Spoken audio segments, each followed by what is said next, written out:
Hey, what's going on, guys?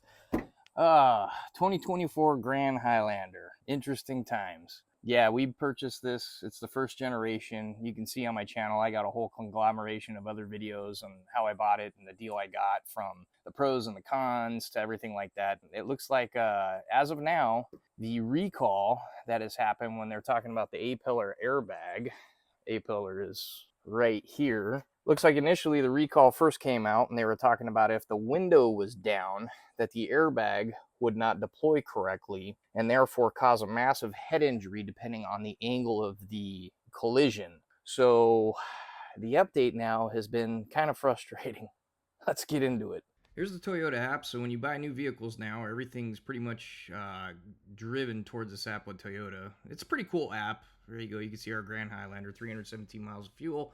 I clicked on health and I go down to where it says safety recalls. The first safety recall stated that just the driver's side had the issue. But now if you look real carefully, it says the curtain airbags on both the driver's and passenger side may not deploy. So it's gotten even worse as they dig into this problem. So don't know if there's any fudging going on. The Toyota CEO came out a little while ago saying they were fudging on emission standards. So who knows what else they could be fudging on. Good news is the service campaign. If you bought your 2024 Grand Highlander, probably only came with one key fob. Well, now you can go to a dealer because they have chips. Because the COVID crisis is over, you can get a second key fob. So that's good, at least. Here's the passenger side. So if this window's down, that means this is also going to have an issue, depending on, I assume, if you get hit from this angle right here. So there is no estimated time frame when all of this is going to be fixed. It was kind of funny. My wife was looking around on the internet and she found this. And I'm wondering if they're going to stop producing these things altogether because of this issue.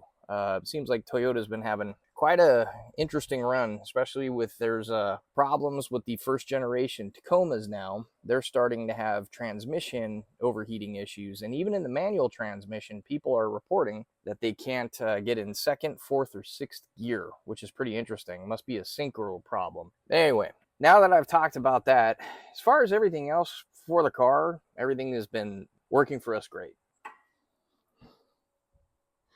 And used to my Tacoma. All right, there we go. So as far as under the hood, it has the new 2.4 liter turbo with an 8-speed transmission. And quite honestly, we haven't seen any issues with it. I've reported that I feel like it has a little bit less power.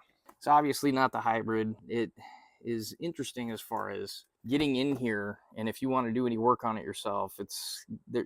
Car manufacturers are making it more and more difficult for you to be able to do that by how they kind of design things, and I think that's part of the product life cycle plan to get you to keep going back to the dealer. So as far as the gas mileage, the original sticker said that when you're driving on the highway that we could possibly get up to 28 miles per gallon, and we haven't seen that at all. We've seen about maybe the maximum anywhere from 20.8 to about 21.1, and that's coming from the actual meter.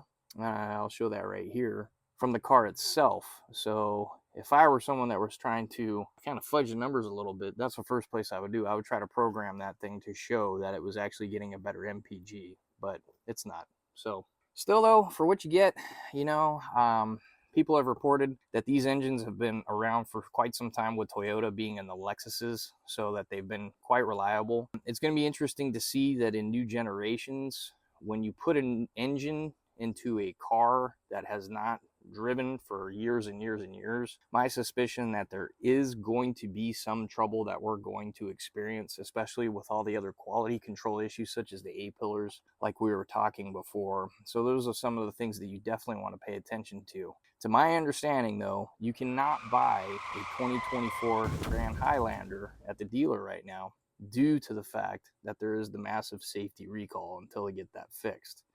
And it'd be interesting to see if Toyota actually stays with this design or they completely change it in 2025. I mean, my reasoning for that is, if you're willing to completely halt the sale of a vehicle, that means it's a pretty massive issue.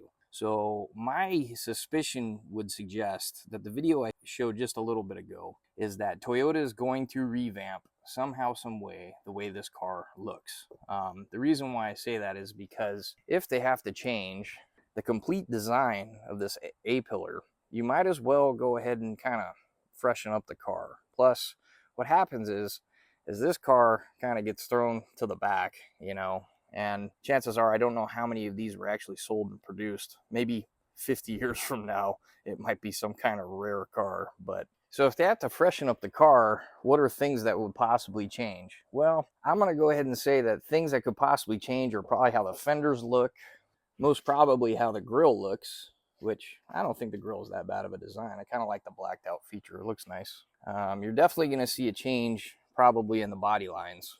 And maybe this fender may change a little bit. I know what they will change for sure in any vehicle is the lights. So the lights will most probably be a massive change.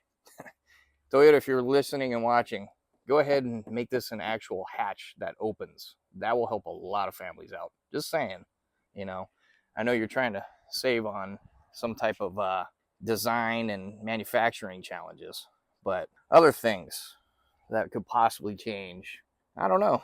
It'd be interesting. I would love to know what your guys' thoughts are. Leave a comment below. Ooh, I better hurry up on the outside filming for this because the weather looks real crappy. Well, so as far as other things with the car, my wife absolutely loves it. She enjoys it. I haven't had any issues. People do report that there is some type of noise that they experience due because of maybe the cabin boom, which I've been hearing about lately. I'm not 100% sure if I'm sold on that or if that's just my mind playing tricks on me, because it hasn't been that bad for us. Maybe, maybe not. The one thing I have noticed is that no matter what, when you look around and when cars are designed now, there's a lot more plastic and there's a lot, it seems like the metal is getting thinner and thinner and thinner. So let me give you an example of that. So just recently, we got 4,310 miles, and somebody who is amazing decided to smack their door when they opened it into the front passenger fender right here. And you can see whoever's car it was, and if you're watching this, thanks for not leaving a note. But anyways, you can see the metal is getting thinner and thinner. So I have no clue what gauge metal this would be, but you can hear how hollow it sounds. I don't know, can you pick that up? And I mean, this is all in efforts for, obviously, because a lot of cars now, no matter what, it doesn't matter what make or model, they're going to be using a smaller engine. They're going to be putting more turbo and hybrid combo styles together to meet the EPA's demands. So overall, a lot of areas have got to be sacrificed in order to make sure that this car can feel like the same power as a V6, maybe even a V8, depending on the standards. So that's what's going to continue to happen. And plus, if you use less metal, guess what happens? Manufacturer can save money and therefore generate more revenue in order to get this thing sold to consumers. One thing I did want to talk about, which is kind of concerning to me, especially with the fact that every company out there is trying to figure out what our habits as consumers are in order to get you, I don't know, an ad to pop up. I'm pretty sure you guys can sit there and probably affirm this with me, and I know I'm not going crazy when I say, have you ever been talking about something, just talking about something, and then what ends up happening is, oof, I'm sweating because of the Florida humidity out here. What ends up happening is you see like an email or an ad pop up talking about what you were talking about with somebody, and this isn't even over the phone. This is just somebody that you've been sitting there, you know, talking to your wife in the living room, for an example. I've seen that happen. Well, what's going on now is Toyota, 100%, I can confirm this, their infotainment center here is starting to wirelessly, i.e. through the AT&T cell phone towers, sell your information, where you've been, where you're going, pictures of everything as you're driving, which is pretty concerning to me. I think it's a pretty huge invasion of privacy. From what I do understand, is which I have done, is I've gone in and I've completely omitted from selling our information. I'm just not 100% sure how secure all of that is, because we all know I'm actually filming this video using an iPhone, And I know when you turn your iPhone off, and if there's any battery charge in it, it's not off. It's still transmitting information. It's still sending it to Apple, Google, whatever you've given permissions to and whatever app you use. So now what's happening is the car manufacturers are doing the same thing. They're taking all your information when you're in here. They're sending the health of the car, how the oil is, if there's any issues when it comes to the tire pressure. And what they're doing is they're going to probably sell that information, so you start getting hit with ads in some way, shape, or form.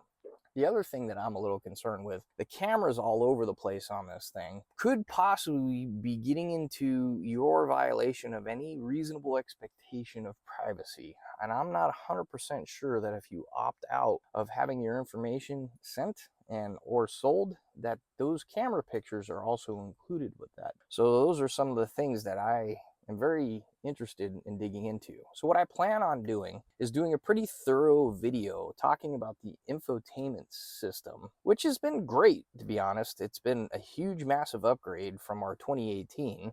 It's got a nice HD screen. You've got all the nice parking sensors all over the place that kind of technically drive you crazy, especially when you're going through a car wash. But anyway, it's been very, very helpful and useful when, you know, we're on a trip or we're going anywhere, and the car has been absolutely great. It's almost a minivan, because the only reason why I say that is my wife hates minivans. I don't mind them, but the cup holders all over the place in this thing are insane. Oh yeah, one more thing, guys. Look, Toyota did not give us this car, and probably Toyota does not like me, because I'm being brutally honest with what's been going on with the recalls and my adventures looking to buy a Tundra, but finding out the engines are blowing left and right. You guys have made some awesome comments talking about how I'm crazy or whatever. That's fine. Please keep throwing those comments. I absolutely love them. Don't mind them. Got no issues with it. You know, I'm all about conversation. First Amendment right? But anyway, as far as everything else for this car, it's been really, really awesome for what my family needs for it. Supposedly, we can even tow 5,000 pounds if we needed to, if I added a tow hitch. But room-wise, I'm just going to go ahead and show you how it's been holding up, having two kids, a baby over here, and my son sitting in the back seat. Yes, I know a bunch of people say it's probably not a good idea to have my son sitting in the back seat. He absolutely loves it, so we allow him to do it. And you know what? It's safe. He's in a nice car seat, so we're really not that concerned with it. All right, I would be more worried about him sitting in the front seat where we're driving all the time, where you have to operate the vehicle, and possibly having some type of head injury due to the fact that the airbags are not deploying correctly. But here you go. This is what it looks like with a bunch of stuff in there. You can see my son getting in and out. Here, we'll go ahead and have this go forward. But here's wear and tear from a 5-year-old, and the car's been holding up quite well. And I don't know if you guys, if you do own one, this Amazon cargo liner back here has been working out so awesome. It's been saving a lot, especially trips to the beach, sand, all that good stuff. But you can see, man, there it is. There's some in their third row. I mean, plenty of storage, you know. Oh yeah, one thing I did want to talk about, which is kind of a con. So if for whatever reason, my son usually gets out of the car, and what happens is he'll pop this here, push it forward. If you leave this in this situation here and you're driving around, you're going to deal with this sliding around. So in the previous Highlander generation, there was some type of locking mechanism that would hold it in this if we needed to use it. They do not have that mechanism. This will slide around, and if you step on the gas real hard, the seat will slide back. If you step on the brakes, it'll go straight forward. And you can see there, usually that right there, that sound was the locking secure mechanism for our other generation Grand Highlander. This does not stay in place now. So just make sure that you relock the seat in that specific situation, so you can avoid it from sliding back and forth, especially if you have a passenger right here. It's going to keep bumping into the seat. It's going to drive them crazy. Something to consider. You know, the moonroof itself, like I told you before, in a hot environment or a cold environment, you're going to have a lot of temperature transfer going backwards and forwards. So it's something to consider. It may take a little bit more time to get the cabin cooled down where you need it to be. Hasn't been that big of an issue for us. You can see it's humid here in Florida. I'm already sweating as I'm filming this video. Hopefully I'm going to be done here soon, because that storm is getting closer. Aha, rain. Actually, you're good for my grass. Come on. So here's something interesting too. And I think this is what people were reporting. Maybe here's another example. I want to show here. This is what happens to the hood when you're driving. I can't show, I got to get some video of it driving here. Here, I did the best I could to get some of that wobble of the hood. You can kind of see it through the reflection there. It's kind of like flexing a little bit. And from my understanding, this is because the hood is a lot more thin. That's wind resistance hitting it. There's no way to adjust for it. And also, Toyota now does not put a part that they used to put in all their vehicles. And it would reinforce that a little bit so you wouldn't see that. And that's another effort, I would believe, to save money on cost and production. So there you have it. But when I close this door, I want you to see the shake. See if I can show it. Well, I'm trying to, but there is definitely a wobble when you close the door. That just tells me that this material, you can almost push on it. You can kind of see a flex. I don't know if you can.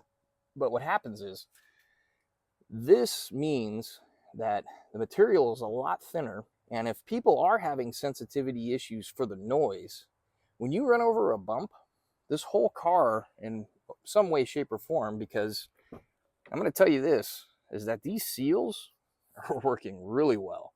But if those seals are working so well that there is no, I want to say cabin pressure equalization, you're probably going to be seeing people complaining about the road noise just because you can, I don't know if you can hear that, how hollow this sounds. So my assumption is that most cars these days are going to be coming out with more and more of these reported sound issues. Because if you're to throw, the way to fix that is if you are having any issues with the sound of your vehicle, and this could be any car, but I'm going to go ahead and say especially these cars that are getting bigger and they have smaller engines and they're kind of skimping out on a little bit of the quality because of cost savings for manufacturing. What they're not putting in cars as much as they used to is any type of sound deadening. And sound deadening is a material that I put in my Tacoma when I upgraded my exhaust, because the exhaust unfortunately drones a lot. It did help a little bit, but what the thing is you put the sound deadening in, and it's an adhesive and it's a thick material, and it goes in there, and what it does is instead of hearing this hollow, it makes it more of a thud. And what happens is that thud dampens any type of vibrations, less sound, therefore less cabin boom. So those are the things that you want to consider.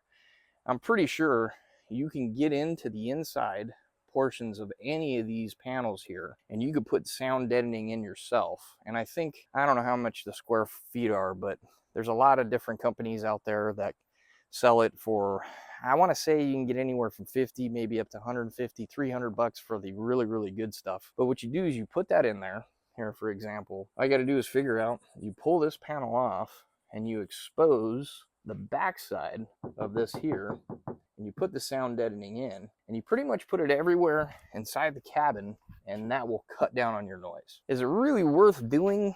Man, for the amount of time, I don't know. If you're really big into your sound system and you really want to make your Grand Highlander that much better, to each their own. For us, I don't think I'm going to be doing anything like that. So, but it is something to consider.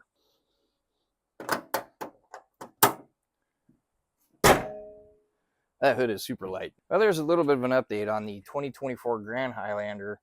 You can't buy one of these right now, unfortunately, just because of the A-pillar issues. And it looks like that it's even getting, I hate to say it, worse and worse. So, like I said before, me and my family bought this car. We have a car payment. The bank owns it, but Toyota did not give us this car. So I've been giving updates. If you're seriously thinking about purchasing one of these, or you're waiting for it to get fixed and revamped, I don't know.